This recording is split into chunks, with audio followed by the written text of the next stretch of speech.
What's up? Hey Cherry, this is Jerry Rous, the plumber. So the kitchen sink's clogged again? Yes. Okay, so do you want me to come down now, or are you busy now, or just come as soon as I can? We don't have customers right now, so if you want to come, it's fine. I mean, it's a Sunday though, so if you don't want to, it's okay too. No, Sunday's fine. I just have to go get a piece of equipment. It's on the other truck.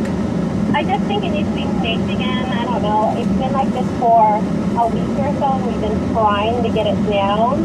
But Okay. it's like maybe it'll go down a little bit, but it's not complete, and I just worry, like, if we get checked again, that was one of our things, you know what I mean? Oh, okay. Yeah, that sink is a big deal. Okay. Thank you. See you soon. Okay, bye. Okay, bye.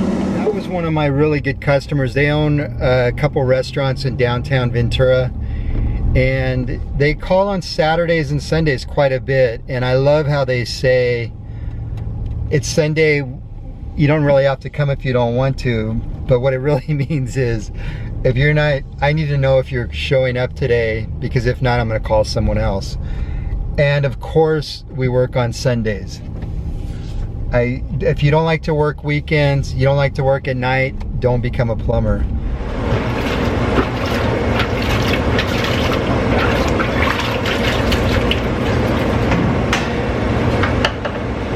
I knew it wouldn't be that easy.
And that's how you unclog the sink.